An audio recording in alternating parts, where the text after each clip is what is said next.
Yeah, good morning or good afternoon, everyone. So back again to my channel. This is Rahmat Dodi. I think it's my second, my own, made by myself using Canva. Yeah. For this video right now is actually I want talking about my obligation for the IPME MBA student, especially for the class of Prof. Roy Sambel and Bu Yulita. We will talking about the global economy and international business. This is thing part of the my second semester in IPME. So guys, hopefully you can get the insight or the knowledge, yeah, from my this video. So I will go to the next slide.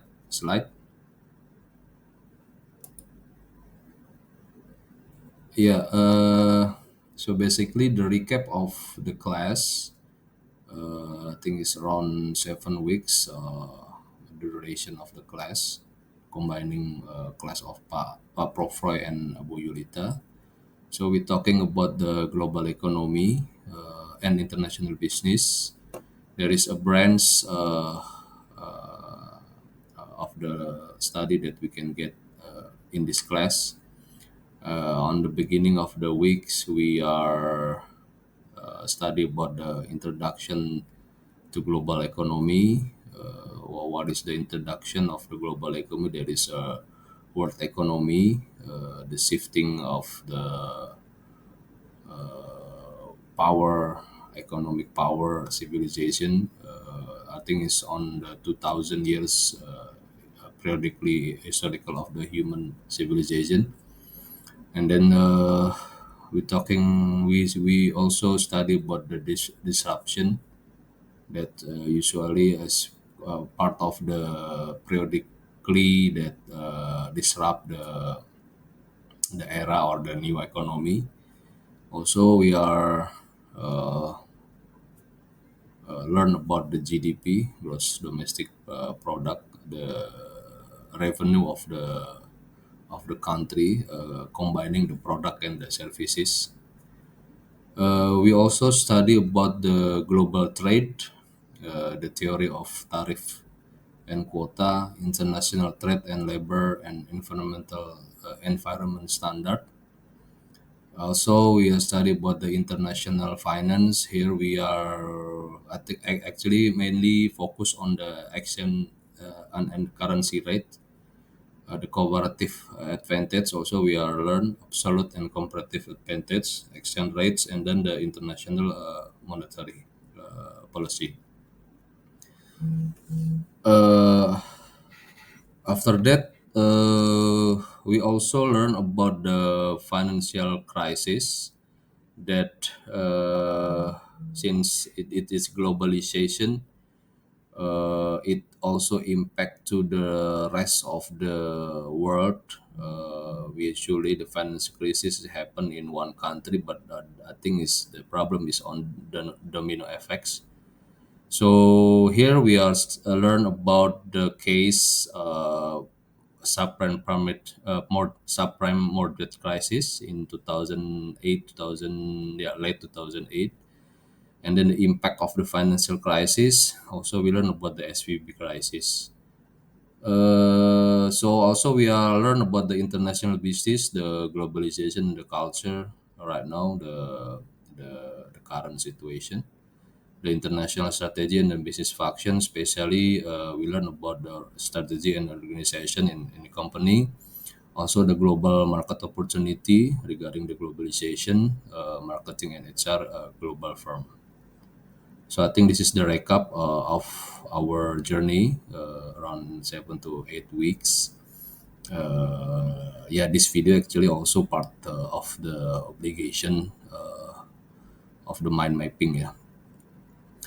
After this, I will show the several notable slide from the class. Yeah, next you can see here. The first notable slide is the word shifting economic history Western to on Eastern. So yeah, Porphyry is telling us about the shifting at the beginning of the human civilization. As you can see, is the at the beginning is Eastern is dominating the economic. I think this is the 2000 years of economic history in one chart. Yeah, all major power compared by the GDP from the year 80 or the common era. Yeah. Yeah, the Eastern is dominating. And after that, the Western, triggered by the Industrial Revolution, is getting strength. And then after there is also uh, there is also World War at the 1940 something that is also disrupt the economic. And right now, the tendency is the shifting of the economic domination is come back again to the Eastern, dominating by the China, rising of the China, India, and also the Southeast Asia. Yeah. 86.9% is growth for China in 2010. This is very interesting that almost 90% is China is increasing the economics. One decade is increasing almost 100%. So the second notable slide also the what happened that usually trigger the shifting of the power or domination is because there is a disruption or the yeah, usually there is this describes the old economy plus the digitization, e-commerce, capital mobility, liberalization, combining both is as a globalization because internet is supporting the globalization right now. So the new economy, new market structure different with the old. The new industry also different with the old industry. The new firm structure different, very different with the old firm structure. Also, the business model is very different right now. It's a lot of new business model that it's out of the box, and then it's disrupt everything, especially for the digitalization right now is very disruption the old style of the economic. The third notable slide is yeah, there is disruption is everywhere. Prof Roy is telling us the what we call the Schrodinger cats and the disruption era. So the gas of creative destruction, yeah, I think the disruption is more on the how human is figure out the innovation with the creativity. So Joseph Schumpeter is telling us about the long run competition is not about the commercial, not about the price and the output, productivity and other. But I think the competition in the future is about the new commodity, different commodity, new technology, uh, new source of supply, new type of organization because as you know that after the COVID is also different is game changer for the company like Zoom is make us work from everywhere, more effective, more efficient, and also it will be make a new business model. As you see here, there is a curve of the disruption. Disruption is make the stagnation curve is surpassing. So there is a new curve after the disruption. So the fourth notable slide is about the GDP forecast. Yeah, proffered and based on the study that right now this is the comparison on the 2010. Japan 2010 is the GDP is around 5.7 trillion dollar, comparing to the US is about 14.5 trillion dollar. Indonesia 2021 is around, yeah, we still on the 1.2 trillion the GDP. I think is we rank on the 16th. But the prediction we are will equal with Japan on the 2010 is the our GDP will around 5.7 trillion on the 2038, and the 2050 it will be same with the USA on 2010 around 14.5 trillion, or it will be on the rank for, hopefully, yeah, if we are if we can optimize our resource, human resource, and our intellectual resource, and also the natural resource, yeah, to make it happen, to increasing our GDP. I mean, yeah, this is yeah, we learn about also the GDP PPP. So Indonesia regarding the GDP PPP is purchasing power parity. I think is calculation that more fair on the GDP calculation. Indonesia based on the data, I think is in on the number 7 right now. So what is purchasing power parity? Yeah, I think is the simple is purchasing property is a popular metric used by the macroeconomic analysis that compares different country currency through a basket of good approach, meaning say that $1 in United States we can buy some French fries, maybe one basket, but in Indonesia we can buy three baskets, something like that. So it's more fair to compare the GDP using the PPP. Uh, PPP also allows economics to compare economic productivity and standard of living. This is the red line is the standard of living between countries. Some countries adjust their gross domestic product (GDP) figures to reflect PPP. I think it's more fair, yeah. Some feel that PPP does not reflect reality due to difference in local cost, taxes, tariff, and competition. Yeah, I think I agree with this. So we continue. Also, we learn about the absolute versus comparative advantage.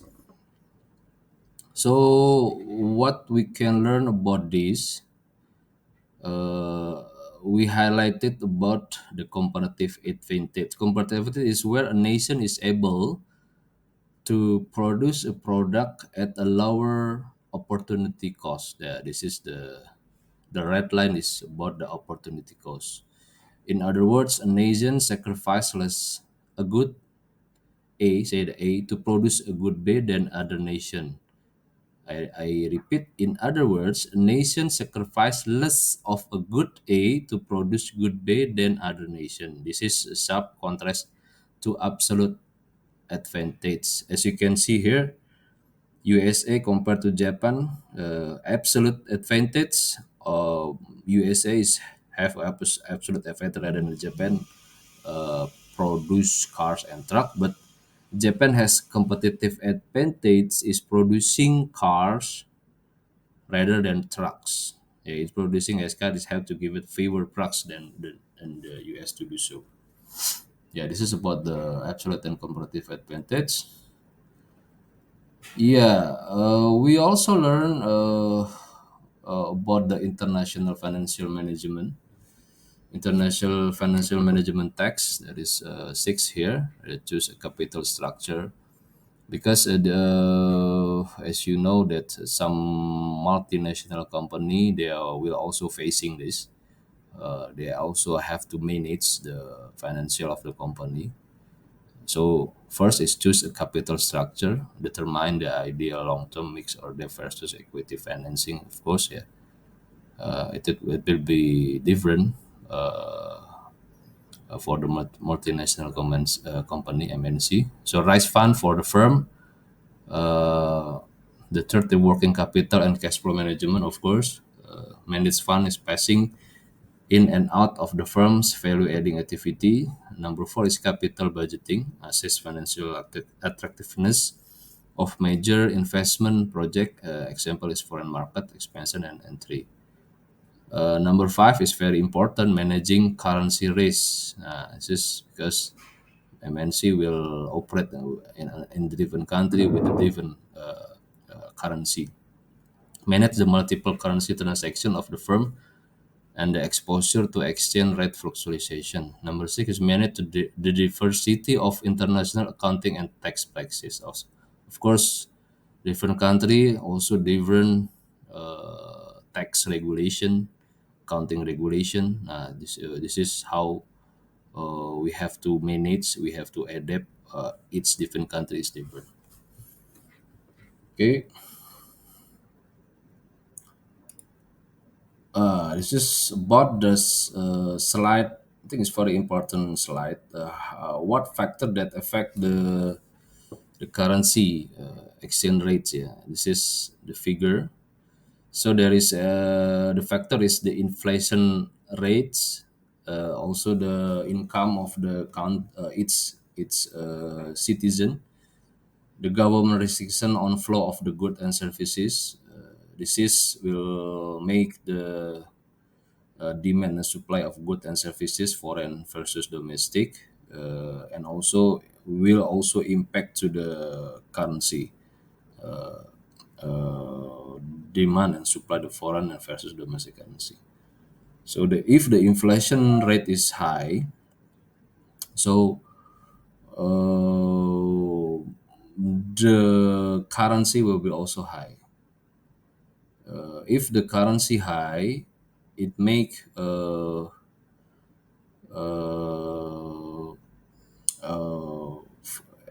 exporter is happy if they if because they can get more revenue if the domestic currency is low, weak. I mean, so yeah, the also the factor that affect the currency exchange rate is the relative interest rate.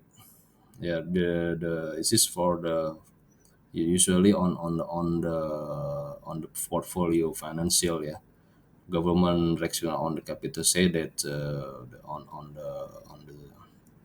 on the stock market, something like that, and also the government bond, something like that. So demand and supply security foreign and domestic market also will affect the currency of the country.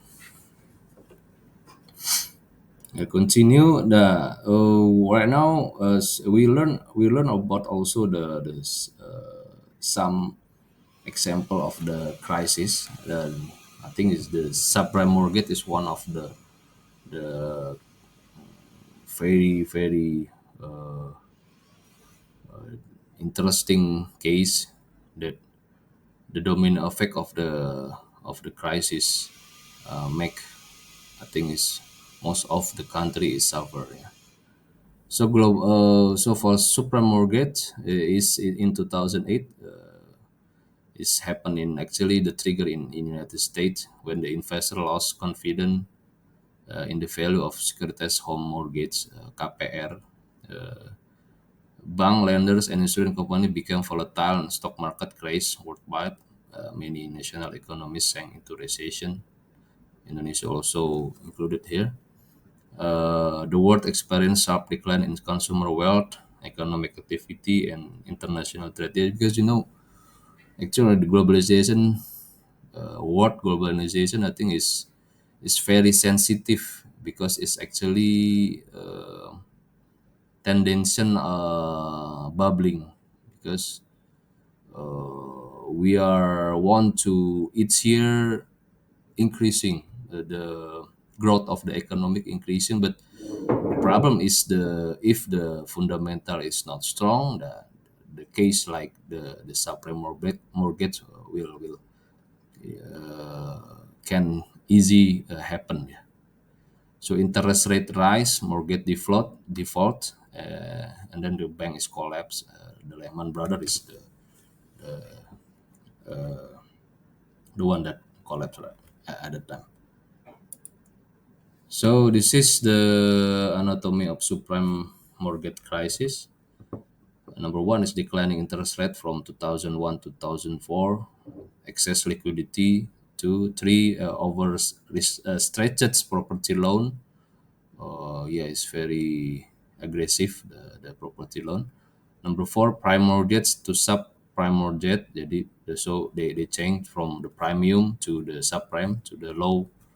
Number five, mortgage-backed securities leverage. Plus, also there is a problem with the greed. Yeah, this is part of the human behavior, the greed.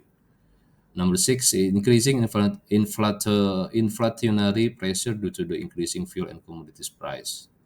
Increasing number seven, increasing interest rate from 2005 to 2007. Yeah. Increasing default rate in mortgage loan. So also there is a Ponzi scheme through the agent of the subprime mortgage. Buy one get two. If you can get creditor or debitor, you can get points, something like that. The Ponzi scheme. The bankruptcy of the Lehman Brothers, domino effect, hard money existing emerging market, snowball effect, bailout, quantitative easing, meaning that America is United States is they are printing the money, printing the dollar. Crowding number 15 is crowding out the effect. 16, debt ceiling limit reach on 2011, and 17, add 2.4 trillion to the debt ceiling limit, agreement to automatic spending cut January 2013.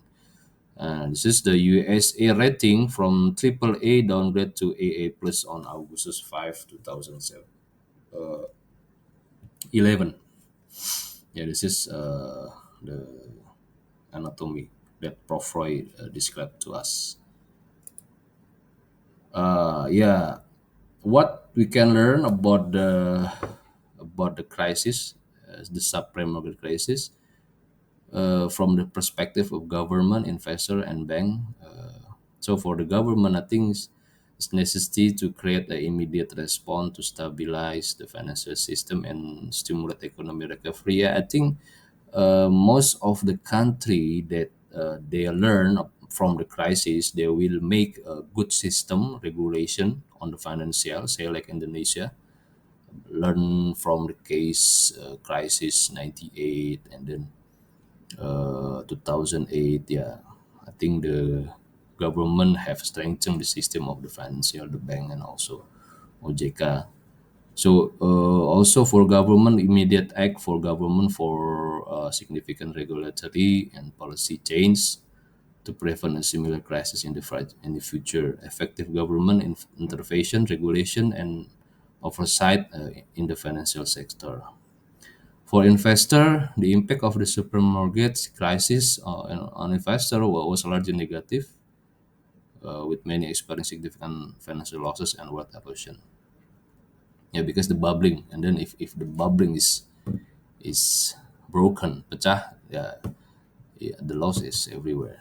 However, the crisis also create opportunity for some investor, particularly those with the mean to take advantage of distressed asset price. Yeah, and those who shifting their investment to safer option. Yeah, I think if the some investor has still have a cash there, yeah, yeah, they can buy a cheap stock, something like that. There is a term, the cash is king. Yeah, this is the very supported to buy cheap asset and cheap stock on the crisis. The crisis reshaped investment strategies, risk management, and regulatory oversight in the financial industry. Yeah, for the bank should reevaluate their business model and risk management appetite, leading to the shift away from some of the riskiest practice, plus that degree and the development of more conservative lending and investment strategy. Bank need do to do the tiger risk management policy and regulatory oversight and government intervention in the financial system. And also bank need to reshape how to conduct their operation and manage risk. Yeah, from the above lesson learned, which we could draw a red line as follows. It's important to note that the supermarket crisis had a complex, very complex interconnected effect that rippled through the global economy. Some individual and institutions benefited from the opportunity it created, yeah, while many others suffered significant losses and challenges. The crisis led to the significant change in financial regulation and risk management practices. It is part of the effort to prevent such a widespread financial collapse in the future. Yeah, that's the learn that we can take from the subprime mortgage crisis. Yeah, I think that's several notable slides that I can show to you during the global economy and international business. Hopefully, we can take an insight and knowledge from the class of Prof. Roy and Bu Yulianti. Uh, yeah, guys, I believe that's I will finish my this video. Thank you for your time and your patience watching this video. We will see again on another my video. Hopefully, probably in another class of IPMI MBA school. Bye.